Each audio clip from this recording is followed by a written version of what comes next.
Everyone talked about Vietnam. Cambodia came under the spotlight, but Laos, it's almost sometimes as though it never existed. Yet there was a war here, a secret war, one of the biggest bombing campaigns in history. Those on the ground will never forget.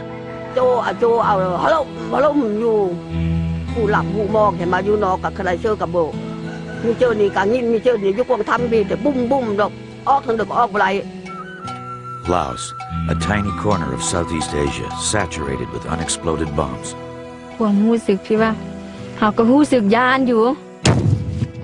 These damn bomblets are going off all over Laos, killing children and peasants.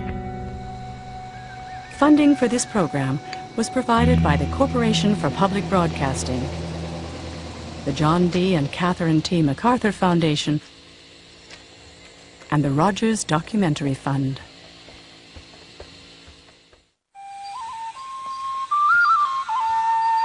Northern Laos, a land of remote villages where people still live much as they did long ago, gathering their food from the land. But this land that feeds them also holds a hidden danger, which more than 30 years ago fell from the sky.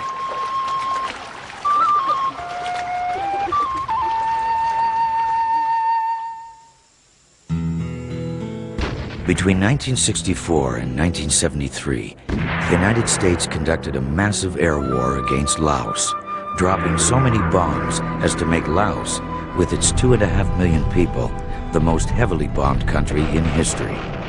This was a secret war, in violation of the Geneva Accords, and kept secret from Congress and the American people. The most feared type of bomb used was a newly developed weapon known as a cluster bomb. An estimated 90 million cluster bombs were dropped on Laos.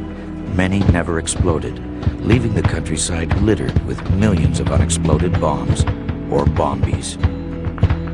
I'd read the figures, the 9 years of bombing, the tonnage, all the rest of it, but I'd never seen a landscape like that. It was unimaginable. I had never ever experienced anything on that scale from a technical point of view. I'd seen big minefields. I'd seen some of the horrific situations that happen from scatterable mines in Afghanistan, but I'd just never seen a society that was so impregnated with ordnance. The Bombies that we find out here are everywhere.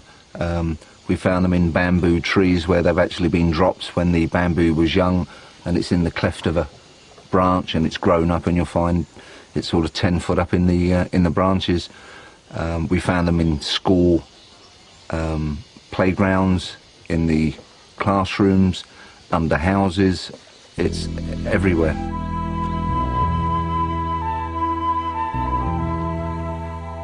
Yanqui Province, northern Laos. The approaching monsoon means it's time to prepare the fields for planting rice. Buntavi and his family share the work and the risk. มันการเฮ็ดนาก็เป็นยุ่งยากแต่ถ้าแล้วมีแต่บ่มพี่หลายแต่ว่าได้ค่อยๆเฮ็ดเพราะว่ารักษาชีวิตเอาไว้เพื่อจะ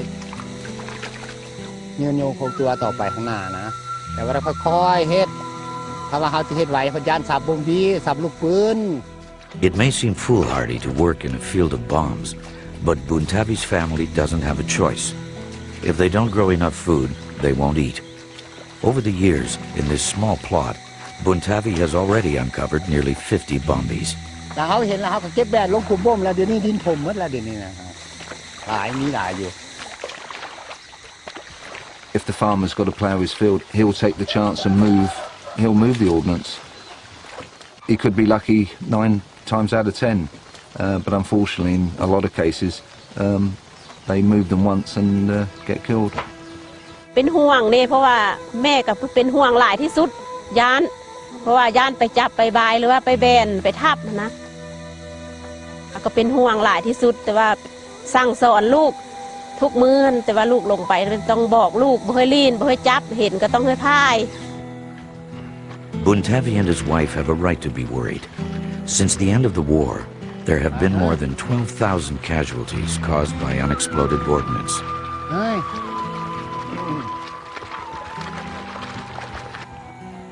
Unlike landmines, which are designed to maim, cluster bombs are designed to kill, and their metal fragments can be lethal for 150 yards, often killing not only a farmer, but his family as well. This is the Bomb Live Unit 26, affectionately known out here as the Bombie. It's sort of two hemispheres containing up to about 80 grams of explosive with a fuse internal. Sometimes they're found in this condition like they were dropped yesterday, and some you can see the ball bearings coming through the casing here. They contain about 300 ball bearings. Comes in two halves of a bigger shell containing up to about 670 bomblets. As it's dropped, the two halves open up. These are thrown out into the slipstream. This is as you would see it leaving the CBU, the cluster bomb unit, two halves together. These flutes on the outside impart spin. That in turn arms the central fuse. And when it hits the ground, it goes off. 300 ball bearings going off at ballistic speed. Quite a devastating weapon.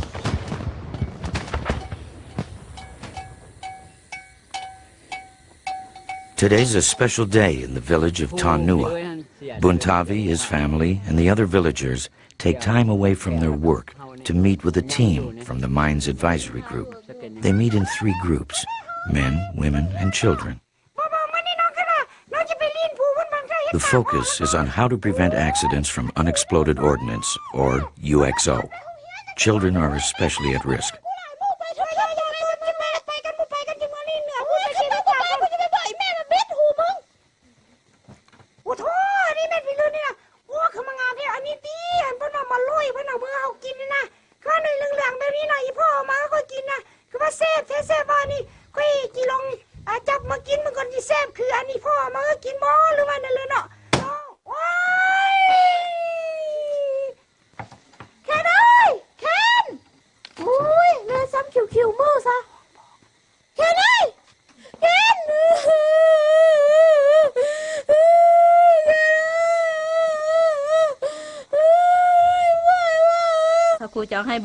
Not all accidents happen to puppets. มีแต่วังเรือวังหนึ่งนี่มีแต่เด็กน้อยไปเตาะหลักควายอยู่บ้านเตอนี่ถึกเท่านั้นมันอยู่พื้นดินแล้วบัดนี้หลังจากนั้นแล้วแม่นว่าอยู่ต่อมาแล้วแม่นลูกเขยก็แม่นว่าเสียชีวิตย้อนก็ไปเอาเบื่อว่าจะมาเปิดนาอะไรนู่นน่ะบ้านยิงต่อไม้ก็ระเบิดขึ้นก็แม่นว่าเสียชีวิตคือว่าเพิ่นเป็นมาเพิ่น When we'd first had any contact with the Lao people themselves, we'd asked them about casualties. And they'd actually said, well, no, casualties aren't that bad. And of course, as we began to understand that in places like Yanqui, in some places the casualties compared with the mine casualties in Cambodia, we said, why did you say that the casualty situation wasn't so bad when there were so many people being blown up? And the answer was really an education, because what we were told was we didn't think it was, because, you know, we'd lived for this for 2 decades, for more than 2 decades. It was normal. It was only now when we realised that it's actually something extraordinary from talking to you, from the kind of planning that we're making to solve the problem, that we've realised that you don't have to live with this.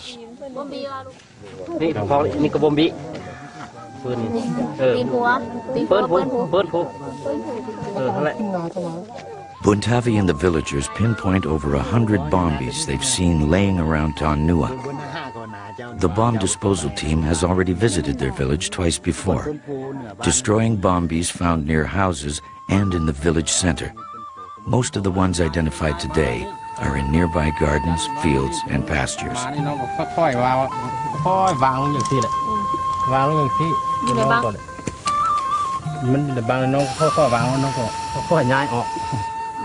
The villagers accompany Lai as she verifies the Bombies that were marked on the map. Each is painted to prevent accidents until the bomb disposal team can return.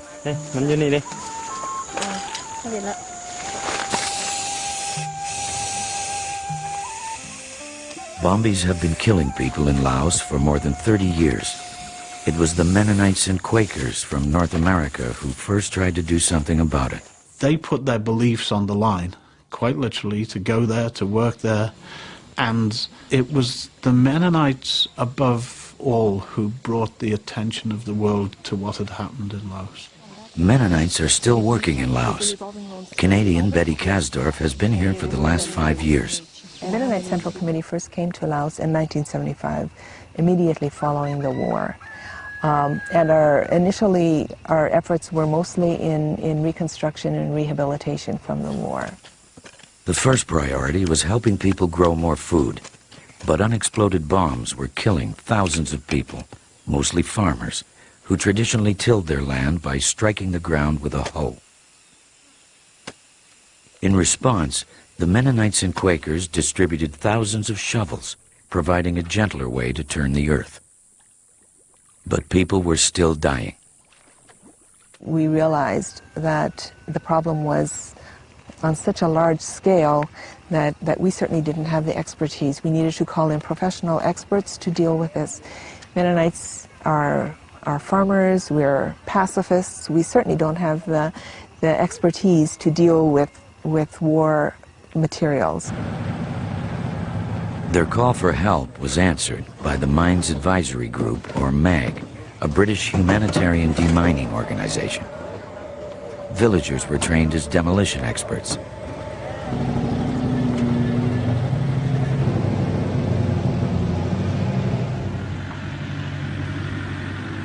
Today, a MAG bomb disposal team is back in the village of Tan Nua.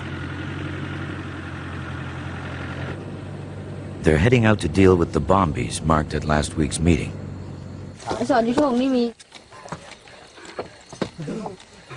Neomala was in one of the first groups of trainees. At first, she wasn't sure this job was for her. อยู่แล้วมันนี่มาตัดสินใจต้องมานะเพราะว่าพี่น้องเขาก็มีนะตายย้อนระเบิดนะอันน้องของพ่อนะน้องของพ่อผู้หนึ่งหันก็แม่นตายไปให้คือกันไปเสียยาให้แล้วก็เอาจุกคันเสียแล้วก็มันถึกแล้วก็ตายเขาก็คิดแบบนี้แล้วก็แม่นไปสมัครก็แม่นได้อะไรไปเลือกก็ว่าได้แหละได้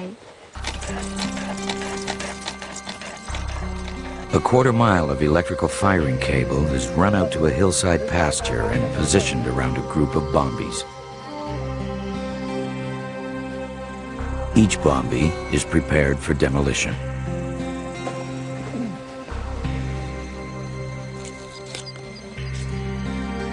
Neomala is an expert at blowing up Bombies. The tools of her trade are TNT and wire with a blasting cap on the end. The cap is inserted into the TNT, which is carefully placed on the Bombie. The electrical leads are connected to the firing cable.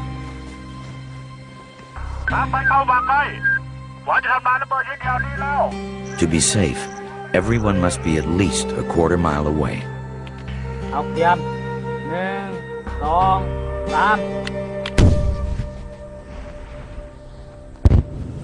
You've got to get it right first time, every time. Yeah, anyone could blow something up. It's not doing collateral damage, it's not killing anyone, it's not killing yourself. ความรู้สึกที่ว่าเขาก็รู้สึกย่านอยู่ย่านแต่ว่าเขาก็เฮ็ดเพื่อความระมัดระวังค่อยนะให้ค่อยเฮ็ดนะเฮ็ดหยังก็ได้บ่ต้องเฮ็ดแฮงบ่แม่นว่าจับออกมาเนี่ยนี่นั่นบ่หรือว่าวางใส่แฮงบ่เขาก็บ่เฮ็ดเขาก็ค่อยเฮ็ดนะค่อยวางใส่นะ Doing it 5 days a week, looking for ordnance in the ground. And it is potentially life-threatening every time they go to work.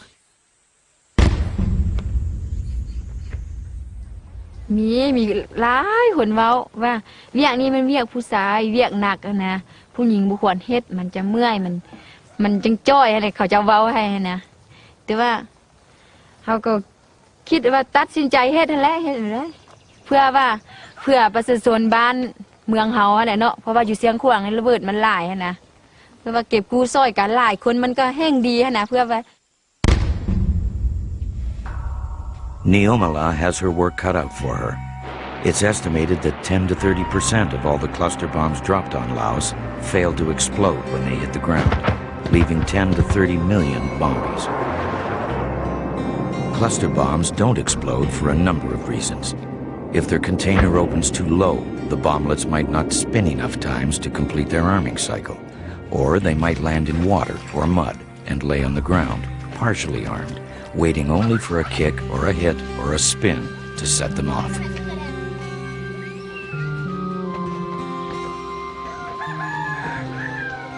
Others get buried, only to resurface years later as rains wash the soil away.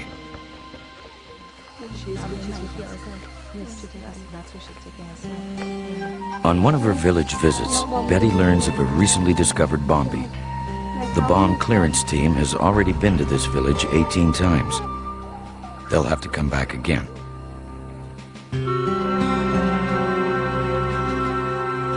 Large parts of Laos were affected by the bombing.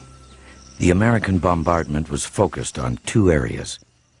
The first was in the south, where the North Vietnamese were moving people and supplies into South Vietnam along jungle paths known as the Ho Chi Minh Trail.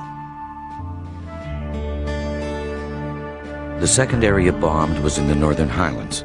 Here the attack was directed at Laotian communists known as the Pathet Lao and their North Vietnamese supporters. The U.S. was focused on stopping what it saw as the spread of communism in Southeast Asia.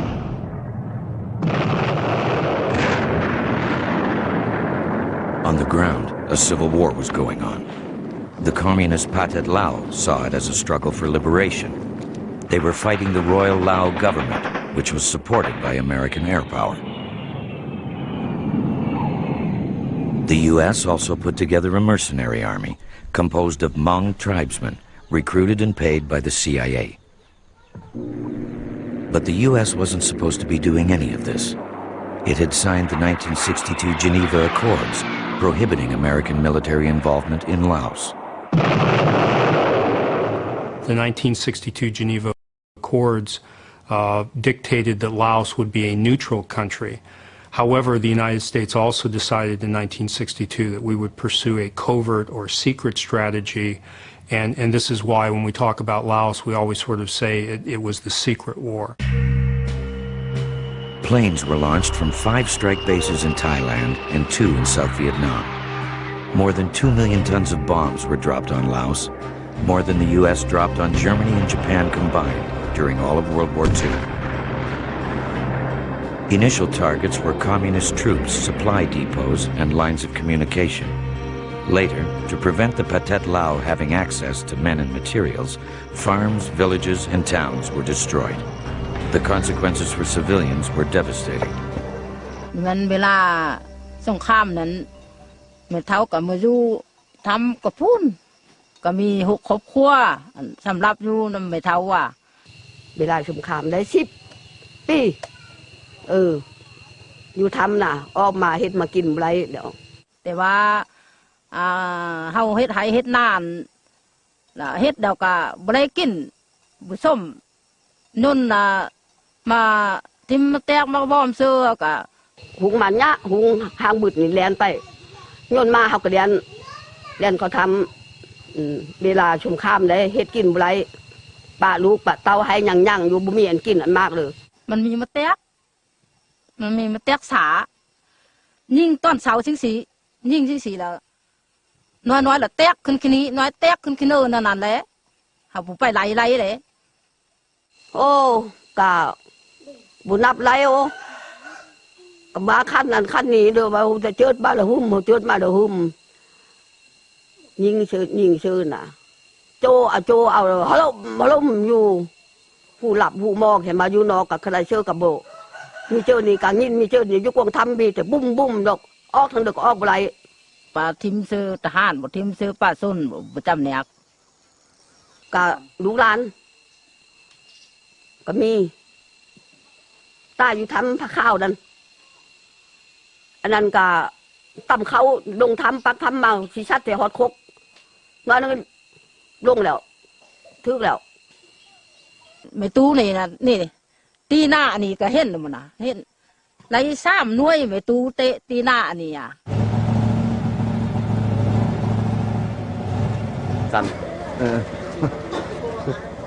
There's plenty of work. The MAG teams destroy an average of 500 pieces of ordnance a week. The teams that we've recruited, most of them were farmers 6 years ago. The teams now are so experienced, they're doing about 95–97% of the demolitions every day. The more complicated stuff, white phosphorus demolitions, big bombs, that's where the technical advisor will go out with the teams and do sort of on-the-job training. Yeah, dig it out. Clear it there, Bob. Honey.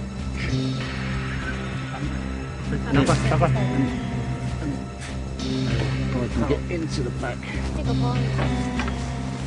Just dig down and then under. Just to make sure it's a complete bomb.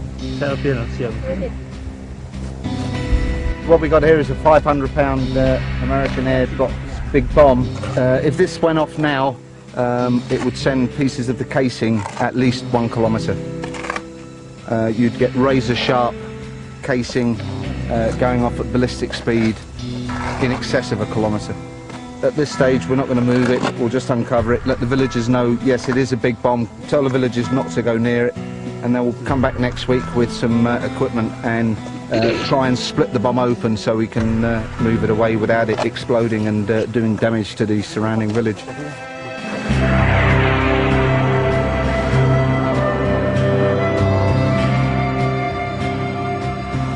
Over 500,000 bombing missions were targeted directly at Laos, plus additional bombs were dropped here for another reason.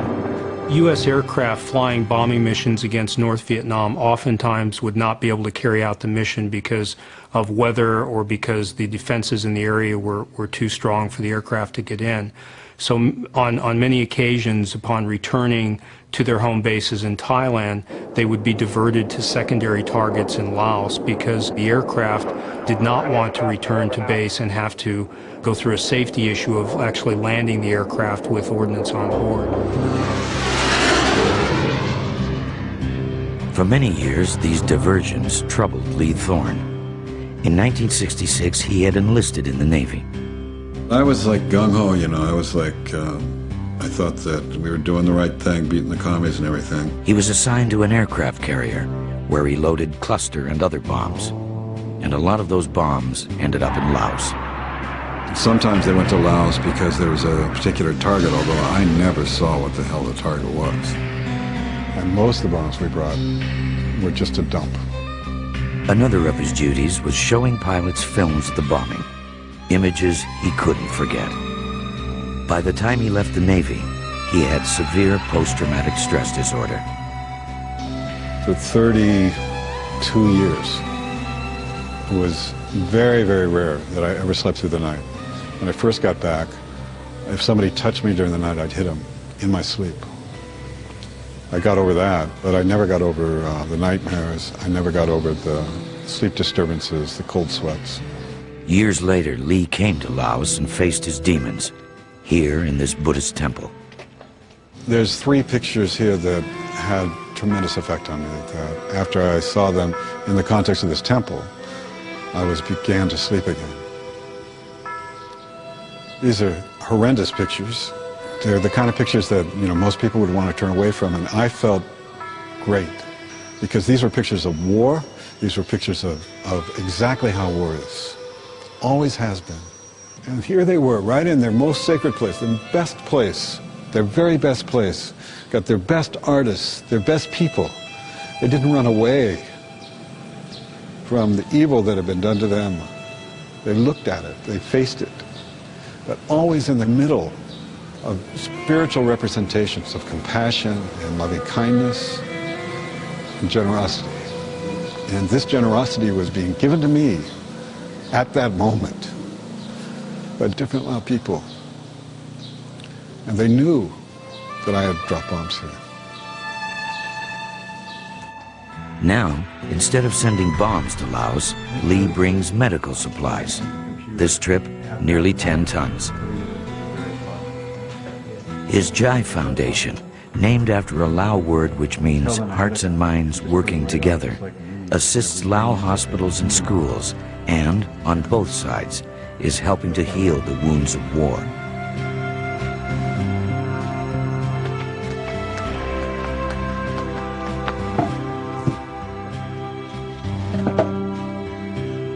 More than half of all Bombay victims die on the spot. Pu Vien survived. In that respect, at least, he's lucky. ที่20 เดือน 3 ปี 98 ตอนเช้าโมง 8 โมงนี่แหละขุดคุมหันจะเอาเสาเตียงป้อนลงสิเตียงนี่ค่อยละจับเสียมค่อยก็ปิ้นค้างที่แบบนี้ซับแล้วสิไงไม้ไว้แล้วสิมาไม้นี้แล้วสิมาไม้นี้แล้วจังสิมาขุดแล้วก็ซับพอดีถึกบาดทำอิฐเลยชื่อได้แต่ว่ามันอันแสงมิ่งนึงเท่านั้นเสียงมึงเลยมิ่งขึ้นมาแหละจักโดนบ่บึดบ่ฮู้แล้วก็ฮู้ว่ามันถึกระเบิดแหละ Pu Vien's wife, Mai Ma, will never forget what she saw. เพิ่นอันตอนมาเพิ่นเห็นเพิ่นเอาออกไปอยู่หน้าบ้านเนาะอยู่หน้าบ้านหั่นแล้วมันแขนนี่ก็กุดมือนี่ออกหมดแล้วขาเบื้องนี่น่ะบาดออกหมดซีนหั่นหยังทะลุหั่นแล้วไอ้เบียงบ่ฮู้ซึ่งหยังด้วยโดนแต่ว่าตอนหั่นตอน 8 โมงเช้ามาฮอดโรงหมอนี่มัน 2 โมงหยังท่ารถกรณีถ้าผู้เวียงเข้ามาฮอดโรงหมอหันลาวหันเสียสติเนาะครับคันกรณีว่าเฮาสามารถเฮาเบิ่งว่าสภาพของท่าผู้เวียงตอนนั้นเฮาคิดว่าจิบ่มีชีวิตเพราะผู้นี้เข้ามานี่มันขาดน้ำแล้วก็ขาดเลือดหุ่นแหงคันถ้าบ่มีเลือดหรือว่าเฮาบ่ได้ส่งน้ำเข้านี่อาจจะตาย Dr. Buavan is the first woman surgeon in the history of Laos. When she was a child, planes bombed her village again and again. Her mother and grandparents were killed. A doctor, the first she ever saw, came to help the survivors. 7-year-old Buavan dreamed that one day she would be like him. Now Dr. Buavan works where she's needed most, in the trauma ward, where she sees more than 100 Bombay victims a year. She does the best she can with the available resources. Her hospital has only 5 hours of electricity per day and, until recently, didn't have running water.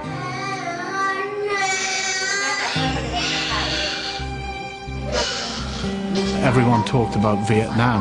Cambodia came under the spotlight, but Laos, it's almost sometimes as though it never existed. And yet, there'd been a crime perpetrated against those people that was comparable, in my mind, to some of the greatest war crimes of all time. It was wrong. This was a wrong against humanity.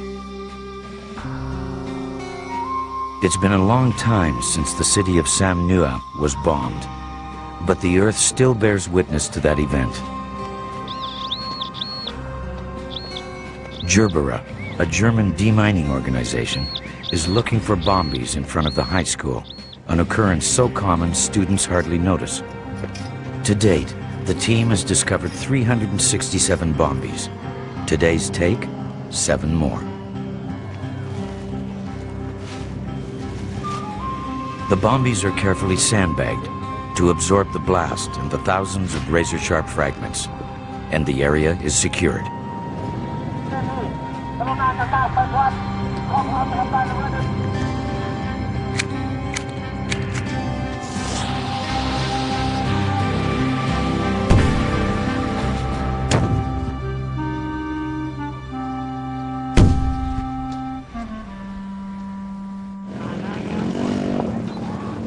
All bomb clearance and education programs are the responsibility of U.X.O Lao, a Lao government organization.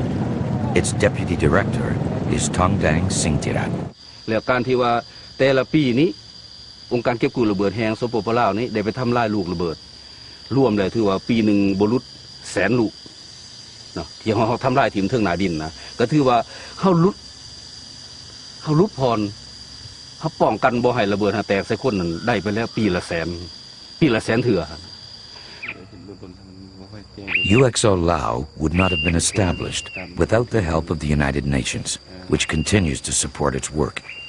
The program here has two objectives. One's purely humanitarian, reducing casualties from U.X.O, but the other is more long-term relevance, really, to the economic regeneration of this region. When every inch of land potentially harbors an unexploded bomb, it's more difficult and more expensive to build new highways, hospitals, and schools. Is it any wonder that Laos remains one of the poorest countries in the world?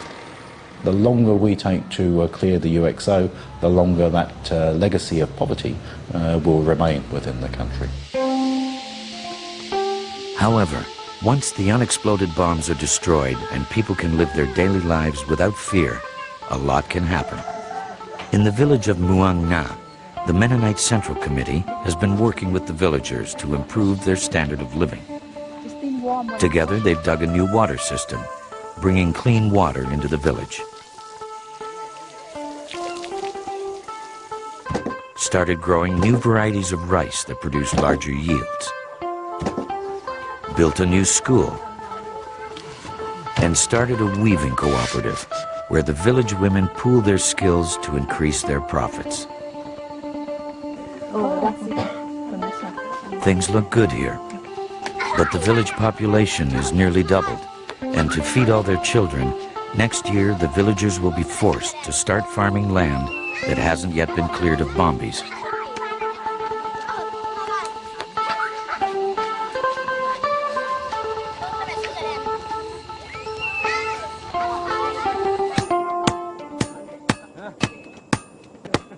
Sopa has his own way of dealing with the leavings of war. He beats swords into plowshares and does it with metal from American bombs. ตัวนี้ดีก่อน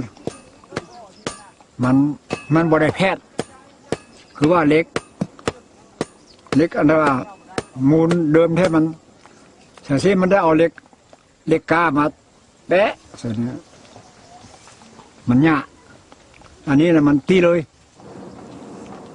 แล้วส่งได้หลายแข็งแปลว่าคือว่าเอาลงแรงจันทร์ปีนึ่งกับนั่น10 กว่าพัน Sopa still remembers when bombs fell from the sky. โอ้ยิงทั่วไปแล้วยิงทั่วไปบ่นั่นบ่นี้บ่ว่าบ่ทหารว่านุ่มบีลงหัวพ่อกับมี50-60ดิมันมานอนอยู่อกเหนือนี่ขับbombบีว่างลงเลยตายเป็นกองเสียเด้อเขาเบอร์ยิงยนต์ก็จะได้ว่าเจ็บเจอเลยเนาะยิงเสียแล้ววะเป็นสั้นนะลูก A container that once held 700 cluster bombs will be beaten into a dozen shovels. An artillery shell serves as an anvil. And tubes that once dropped American flares have been made into bellows. ตีเป็นมือสอนลูกมีดผ้างอมผ้าขอไปเลยลูกผูกผ้าโผโลจ้าเสียมอะไรเครื่องใส่นั่น I think without a lot of technology, people are often very resourceful. They look at what they have around and they use it. And with the unexploded ordnance, the Lao people have been very resourceful. I've seen it used in supports for the houses. I've seen it used as fences. I've seen it used as troughs to feed their animals. I've seen it used for herbal gardens where they grow herbs or onions, small onions. I've just seen it used in a variety of ways. In Sopa's house, a deadly cluster bomb has been turned into a lamp. In the kitchen fire, recoilless rifle shells form a stand for holding pots. Even the bowls and spoons are made out of metal from bombs. But it's the bombs outside the house that concern Sopa. โอ้ก็เป็นห่วงสุดอันนั้นก็ว่านำพวกครู พวกนักเรียนนะพวกพ่อนี่ก็มันสั่งในช่วงเวลาแล้วไม่ให้ใกล้ไม่ให้ลีดมืดยางแล้วนั้นนะมันยังหลายเนาะแต่ว่าเพิ่นก็กู้ใช่แล้วกู้ระเบิดมันก็ยังพื้นแผ่นดินนี่มันบ่แม่นอึดบ่ยะคืออะไรไปChildren down here, as all over the world, they are attracted to small objects, things that they can play with. And a lot of the Bombies are just the right size of a small ball.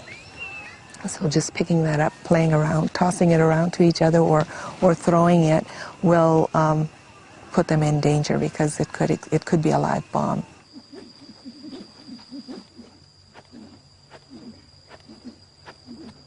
The United States has helped train hundreds of people, including medical personnel, demolition teams, and their trainers, and set up a fund to help cover the medical expenses of Bombay victims. Also, along with a dozen other countries, the U.S. helps fund some of the costs of ridding Laos of unexploded bombs.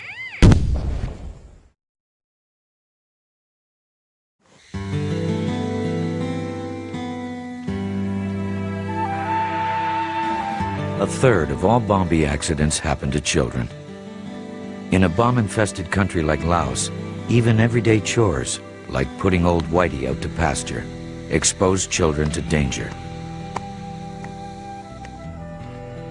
And seeing so much recycled ordnance around the house can make it seem familiar and harmless. Young boys are especially at risk. Like boys everywhere, they're eager to prove their mettle and attracted by danger.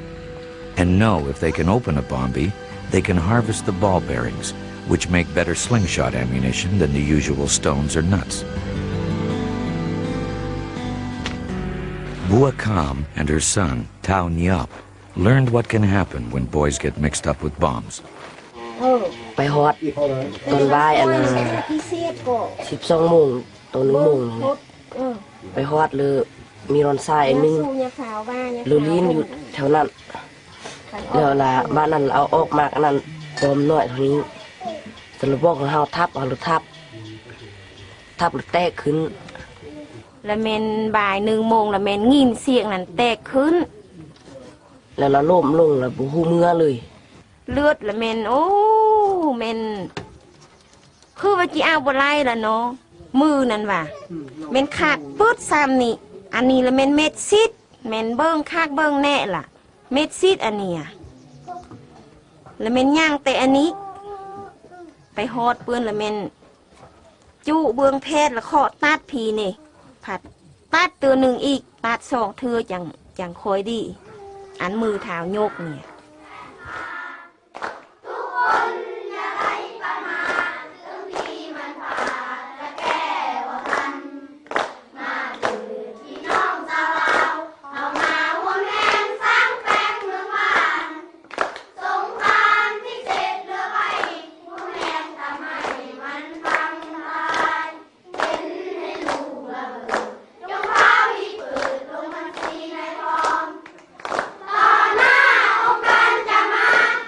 The Bombies song is sung in hundreds of schools.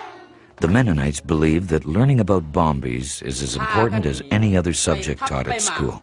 We've introduced a curriculum into the schools here in the U.X.O area, a curriculum that was developed by consortium, and we have provided the teachers with training and then also developed other materials to help in making the children more aware of the dangers of this unexploded ordnance and what they should do.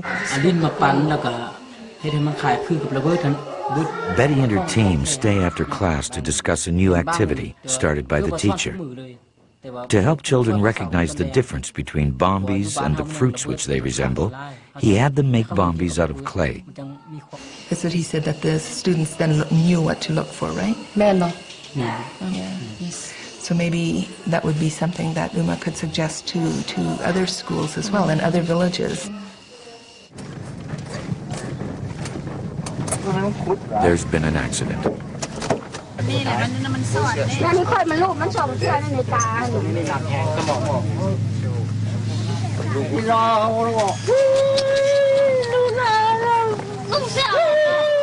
10-year-old Rhea was playing on a hillside when he found a bombie and tried to crack it open.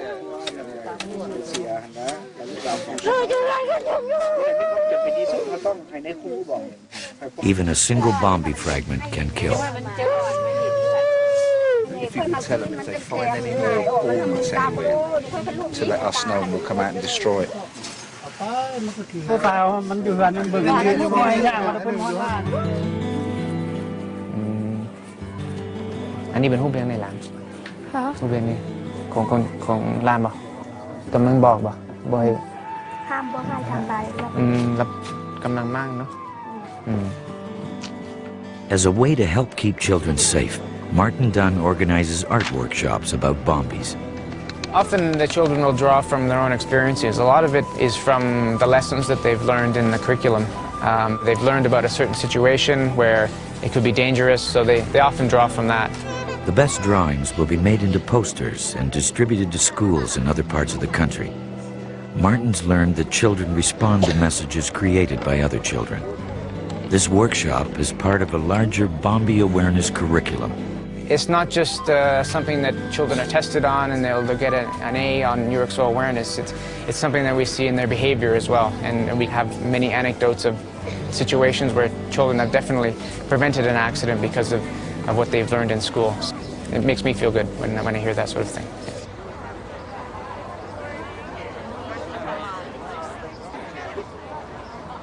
If you can't do the time, don't do the crime.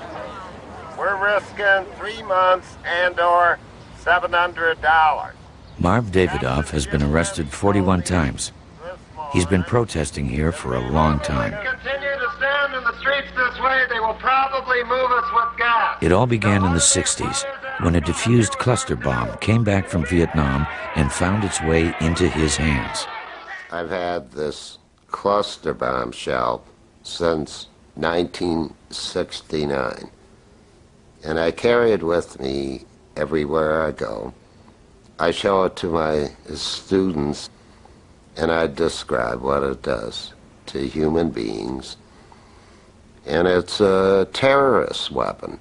When dropped, it explodes, and the steel ball bearings embedded in the shell shoot out 2,200 feet per second, burrowing into the human body and causing terrible internal trauma to heart, lung, liver. When Marv discovered that Honeywell Corporation, a leading manufacturer of cluster bombs, was located in his hometown of Minneapolis, he started the Honeywell Project, a series of nonviolent demonstrations aimed at getting Honeywell to stop making cluster bombs. When we began, there were a few of us, maybe 30 to 60, and then it kept doubling, growing. By 1970, we had 3,000 people. The company wouldn't budge, neither would the protesters, who kept coming back month after month, year after year. In 1977, the project learned that they had been infiltrated by paid FBI informers. They sued Honeywell and the FBI, who both settled out of court. Honeywell gave us $35,000. The U.S. government gave us $35,000. We took the Honeywell money, sent it to an American Friends Service Committee, Shovels for Laos project. You also are on Alliance property. I'm a representative. If you don't leave the property now, you will be arrested. The demonstrations continued, and finally, after nearly 3 decades of protest, this plant stopped making cluster bombs. Still, the production and use of cluster bombs is spreading. Recently, they were used in Kosovo by NATO. For some extraordinary reason, having stated that the major objective of the NATO air campaign was to get people back to their homes safely, they then used a weapon. Both the US and the RAF, the UK Air Force, used a weapon that they knew was going to actually cause a problem for people returning home. And that's exactly what it's doing. 40 to 50% of the casualties caused to the people who've returned, the returned refugees, are caused by cluster bombs.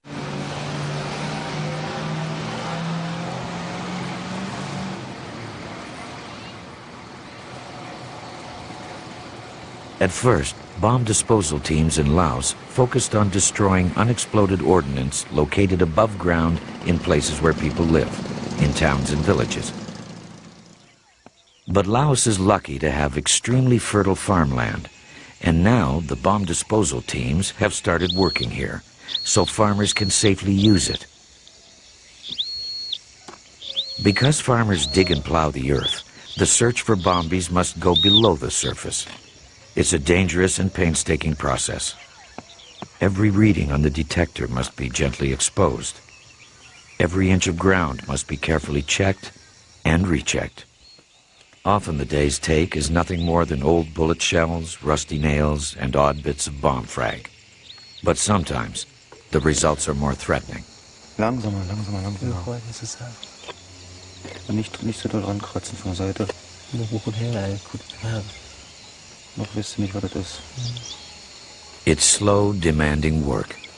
To clear a field this size could take many months.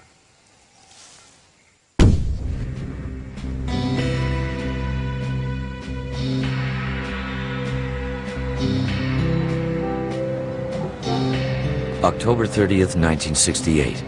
President Lyndon Johnson calls for a halt to the bombing of North Vietnam and is hailed for his dramatic effort to bring peace. I have now ordered that all air, naval, and artillery bombardment of North Vietnam cease. Laos was a different story. The bombers formerly targeted against North Vietnam were now redirected against Laos, which felt the full might of American air power. The number of bombing missions increased from 300 a month to nearly 13,000. Tens of thousands of villagers fled the onslaught and became refugees, an event that would eventually lead to exposing the secret war. Fred Branfman had been in Laos for 2 years working for the U.S. government as an educational advisor. He lived in a village near Vientiane, the capital, learned to speak Lao, and grew to love and respect the local culture. September 1969, the first week of September, there was a day that changed my life forever. Fred learned that thousands of refugees were flooding into the capital. Foreign news media were anxious to get their story, but needed Fred's interpreting skills. Month after month, he spoke with the refugees. I estimated at one point that I had interviewed over 2,000 Laotians. Every single one, without exception, said that his or her village had been destroyed by bombing. But the worst part of it, the absolute worst part of it, was knowing that 100 miles away, Laotians who were now alive would be dead by the next day because the bombing was continuing. As I was interviewing these refugees, the bombing was continuing. Sian Quan in northern Laos was one of the places hit the hardest. In the surrounding hills were large caves, like this one, where old people, women, and children sought shelter. Once a year, Bun Kam makes the long climb up to Pew Cave, where his wife and 3 daughters lived during the war.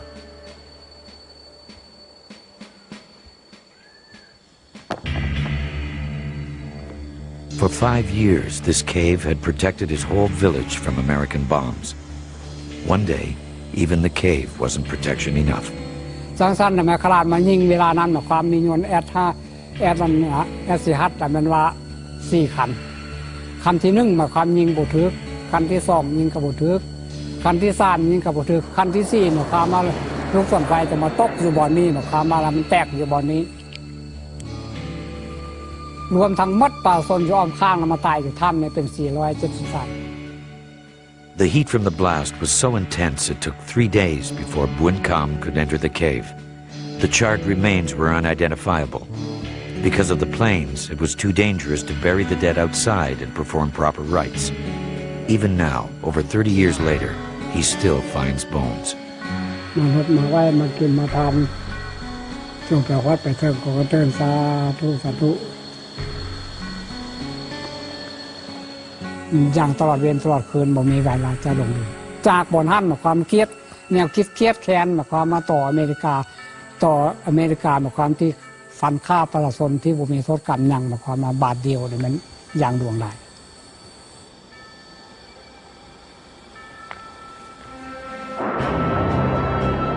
Basically, we had no information about bombing. The U.S. at that point said that we had never dropped a bomb in Laos. That was the official U.S. position.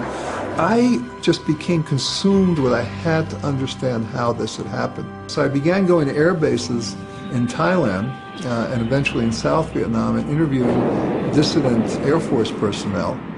Fred gathered details about the secret war and then went to Washington, where he spoke at a special session of the Senate Committee on Refugees. There is a good deal of evidence to suggest that the United States has been carrying out the most protracted bombing of civilian targets in history in Laos, that it's violated its own rules of engagement, which say that undefended civilian villages or even defended civilian villages cannot be bombed. I felt in order to live on this earth, I had to devote every waking hour to stopping the bombing. Fred went on the road, spreading the word about the secret war and Bombies.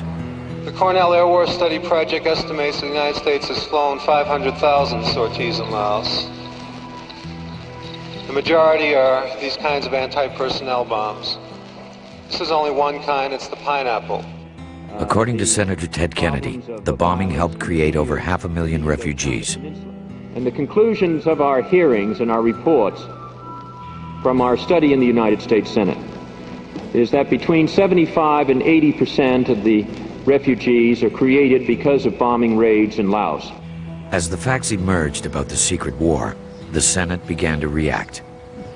It is incredible that a great nation such as ours could be waging a major military operation in a foreign country without the knowledge either of its citizens or of its Congress. Well, I regret to see our country violating the Geneva Agreement.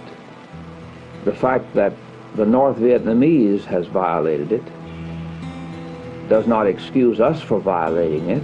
We signed the agreement quite solemnly. We should keep the agreement. We dropped 2 million tons of bombs on Laos, 2 tons of bombs for every man, woman, and child living in Pathet Lao zones, which was horrifying enough. But I think the single most horrifying aspect of this air war against Laos was this widespread use of Bombies, because they were only designed to kill people. They weren't designed to kill tanks, trucks. And the use of them was primarily against civilians in the end. The last people we could ever find were the soldiers. So I believe the Bombie is maybe the preeminent symbol of humans' inhumanity to other humans. The war in Laos was an extraordinary period of time for the United States government. We tried many different technologies. We never really understood the enemy. We created a great deal of turmoil and destruction, both socially and physically in Laos. I think one of the lessons from the war, therefore, is that if you try and use bombing, you probably should think about the long-term consequences of that, particularly with these Bombies or the CBUs that are now in Laos, because these are physically going to be there long after the war has ended.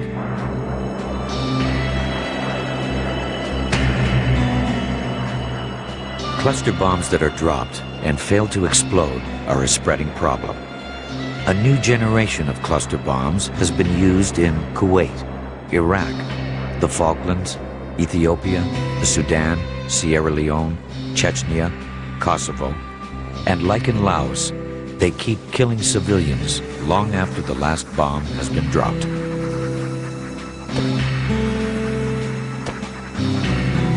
The immediate thing that should happen now about cluster bombs is there must be a moratorium just to stop while everybody takes a proper look at them. That should happen now. And then my feeling is that when people become aware of the damage that these weapons are doing and the damage they're going to do in the future, there will be a ban.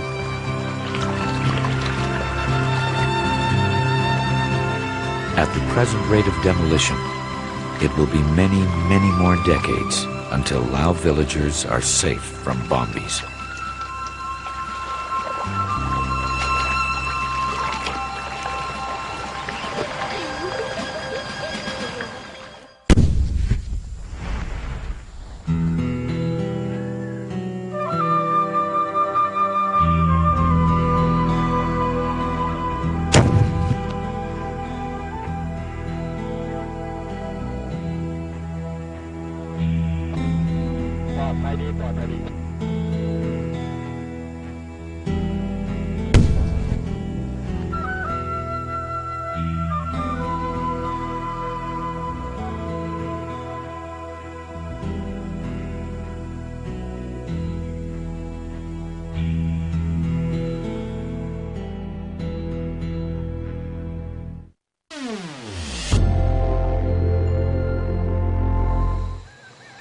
Funding for this program was provided by the Corporation for Public Broadcasting, the John D. and Catherine T. MacArthur Foundation, and the Rogers Documentary Fund.